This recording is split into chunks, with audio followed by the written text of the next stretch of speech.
It's been almost 37 years to the day that I graduated from UT. I remember a lot of things about that day. I remember I had a throbbing headache from a party the night before.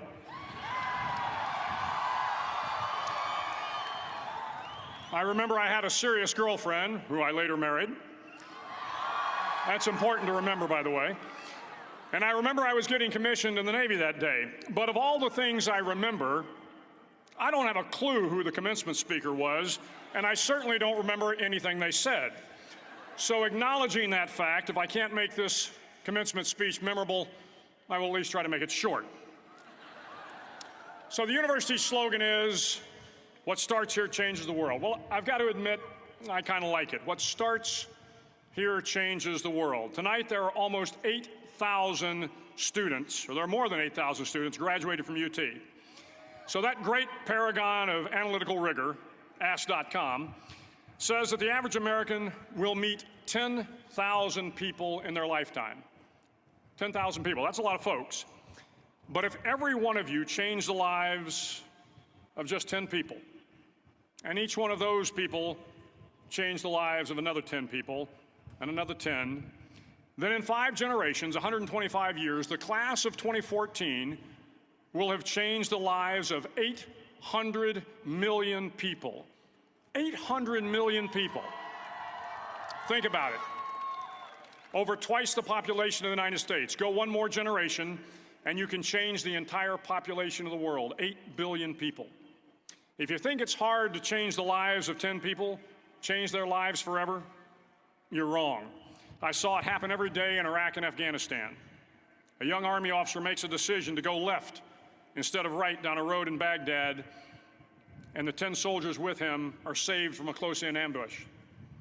In Kandahar province, Afghanistan, a non-commissioned officer from the female engagement team senses that something isn't right and directs the infantry platoon away from a 500-pound IED, saving the lives of a dozen soldiers.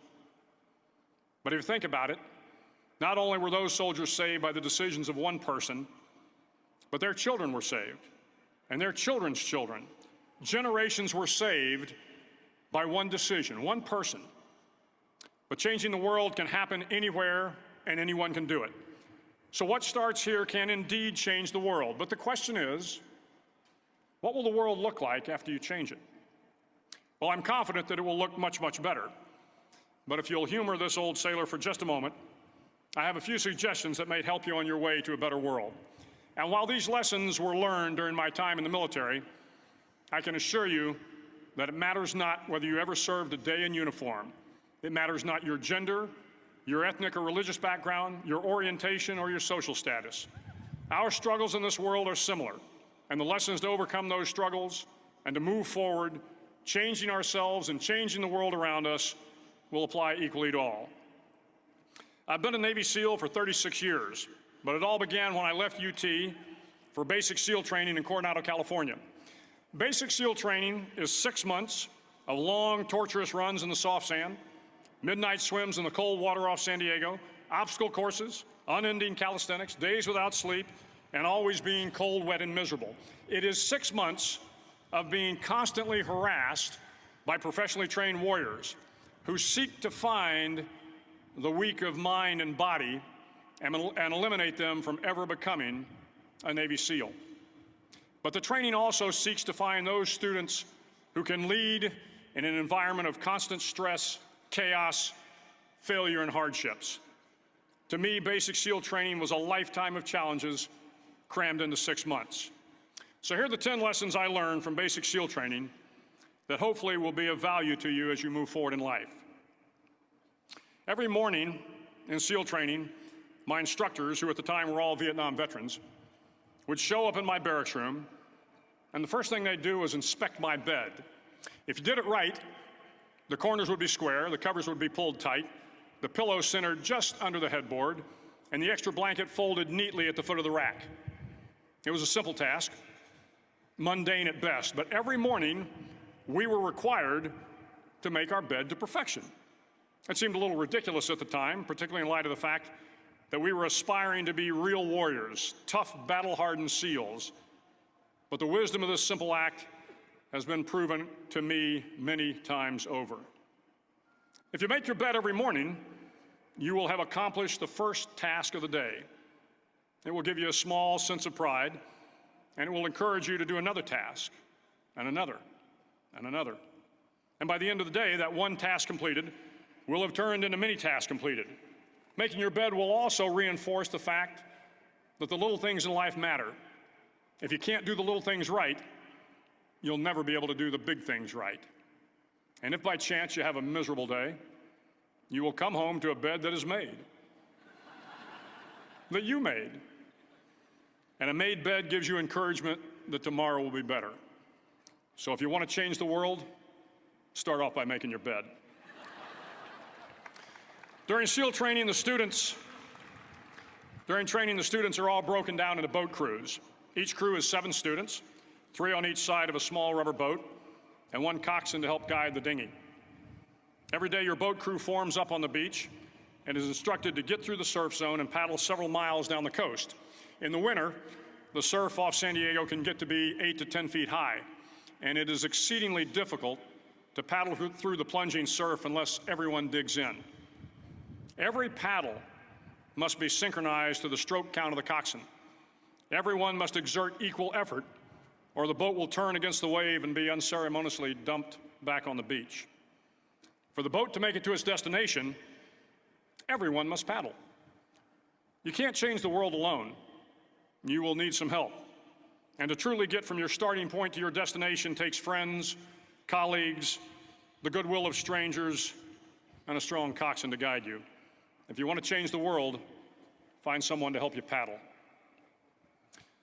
Over a few weeks of difficult training, my SEAL class, which started with 150 men, was down to just 42.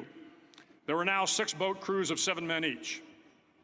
I was in the boat with the tall guys, but the best boat crew we had was made up of the little guys, the Munchkin crew, we called them. No one was over 5'5". The Munchkin boat crew had 1 American Indian, 1 African American, 1 Polish American, 1 Greek American, 1 Italian American, and 2 tough kids from the Midwest. They out-paddled, outran, and outswam all the other boat crews. The big men in the other boat crews would always make good-natured fun of the tiny little flippers the Munchkins put on their tiny little feet prior to every swim. But somehow these little guys from every corner of the nation and the world always had the last laugh, swimming faster than everyone and reaching the shore long before the rest of us. SEAL training was a great equalizer. Nothing mattered but your will to succeed, not your color, not your ethnic background, not your education, not your social status. If you want to change the world, measure a person by the size of their heart, not by the size of their flippers. Several times a week, the instructors would line up the class and do a uniform inspection. It was exceptionally thorough. Your hat had to be perfectly starched, your uniform immaculately pressed, your belt buckle shiny and void of any smudges. But it seemed that no matter how much effort you put into starching your hat or pressing your uniform or polishing your belt buckle, it just wasn't good enough. The instructors would find something wrong. For failing the uniform inspection, the student had to run, fully clothed, into the surf zone, then wet from head to toe, roll around on the beach until every part of your body was covered with sand. The effect was known as a sugar cookie. You stayed in the uniform the rest of the day, cold, wet, and sandy. There were many a student who just couldn't accept the fact that all their efforts were in vain, that no matter how hard they tried to get the uniform right, it went unappreciated. Those students didn't make it through training. Those students didn't understand the purpose of the drill. You were never going to succeed. You were never going to have a perfect uniform. The instructors weren't going to allow it. Sometimes, no matter how well you prepare or how well you perform, you still end up as a sugar cookie. It's just the way life is sometimes. If you want to change the world, get over being a sugar cookie and keep moving forward. Every day during training, you were challenged with multiple physical events: long runs, long swims, obstacle courses, hours of calisthenics, something designed to test your mettle. Every event had standards, times you had to meet. If you failed to meet those times, those standards, your name was posted on a list, And at the end of the day, those on the list were invited to a circus. A circus was 2 hours of additional calisthenics designed to wear you down, to break your spirit, to force you to quit. No one wanted a circus. A circus meant that for that day, you didn't measure up. A circus meant more fatigue, and more fatigue meant that the following day would be more difficult, and more circuses were likely. But at some time during SEAL training, everyone made the circus list. But an interesting thing happened to those who were constantly on the list. Over time, those students who did 2 hours of extra calisthenics got stronger and stronger. The pain of the circuses built inner strength and physical resiliency. Life is filled with circuses. You will fail. You will likely fail often. It will be painful. It will be discouraging. At times, it will test you to your very core.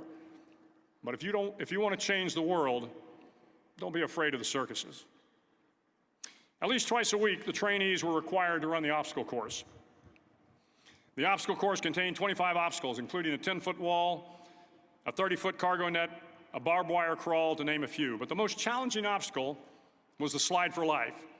It had a 3-level, 30-foot tower at one end and a 1-level tower at the other. In between was a 200-foot-long rope. You had to climb the 3-tiered tower, and once at the top, you grabbed the rope, swung underneath the rope, and pulled yourself hand over hand until you got to the other end. The record for the obstacle course had stood for years when my class began in 1977. The record seemed unbeatable until one day a student decided to go down the slide for life head first. Instead of swinging his body underneath the rope and inching his way down, he bravely mounted the top of the rope and thrust himself forward. It was a dangerous move, seemingly foolish and fraught with risk. Failure could mean injury and being dropped from the course. Without hesitation, the student slid down the rope perilously fast. Instead of several minutes, it only took him half that time. And by the end of the course, he had broken the record. If you want to change the world, sometimes you have to slide down the obstacles head first.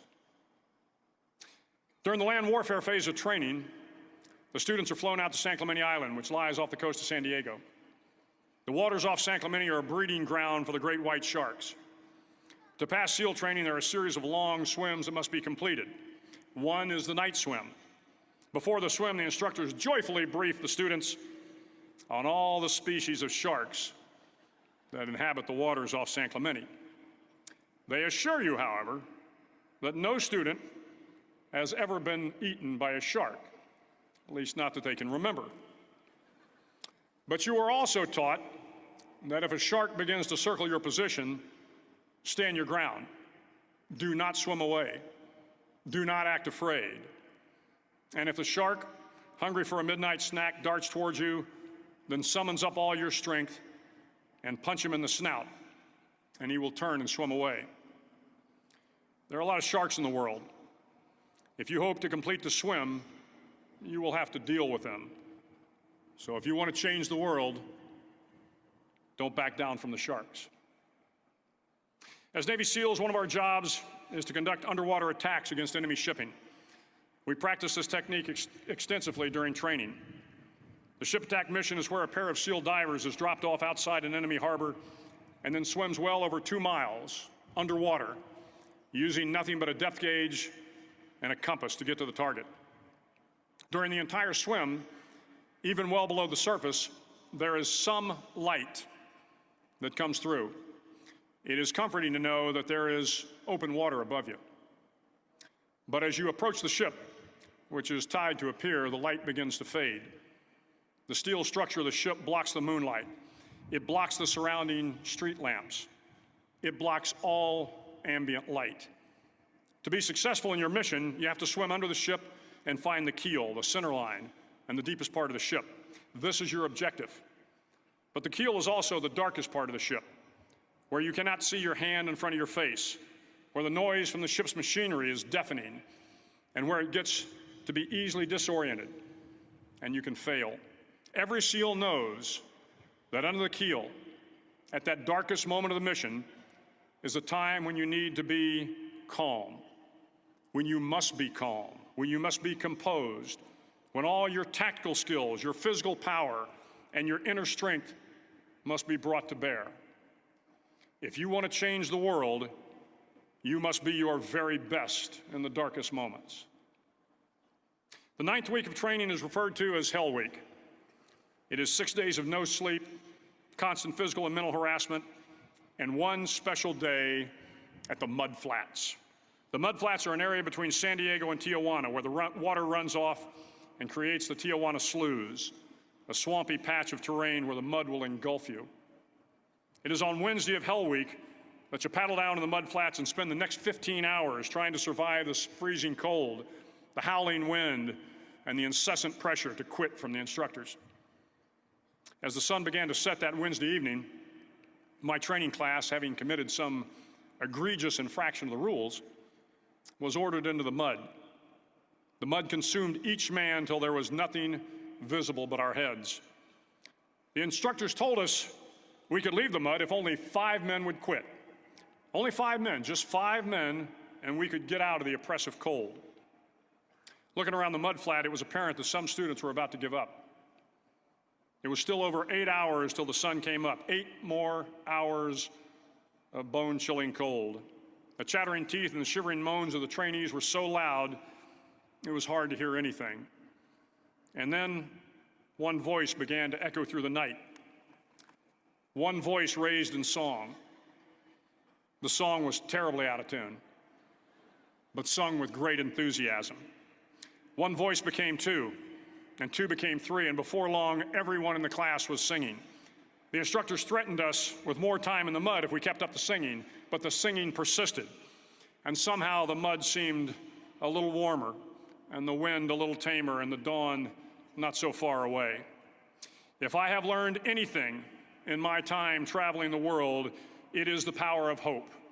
The power of one person, a Washington, a Lincoln, King, Mandela, and even a young girl from Pakistan, Malala. One person can change the world by giving people hope. So if you want to change the world, start singing when you're up to your neck in mud. Finally, in SEAL training, there's a bell. A brass bell that hangs in the center of the compound for all the students to see. All you have to do to quit is ring the bell. Ring the bell, and you no longer have to wake up at 5 o'clock. Ring the bell, and you no longer have to be in the freezing cold swims.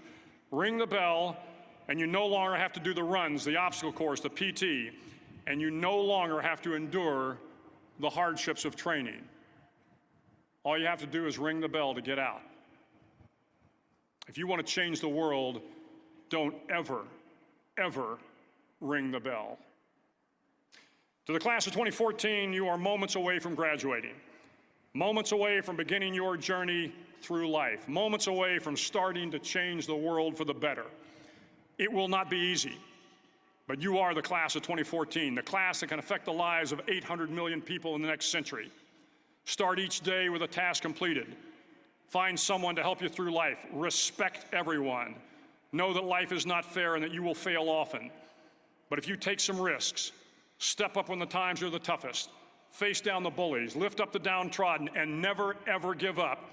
If you do these things, the next generation and the generations that follow will live in a world far better than the one we have today. And what started here will indeed have changed the world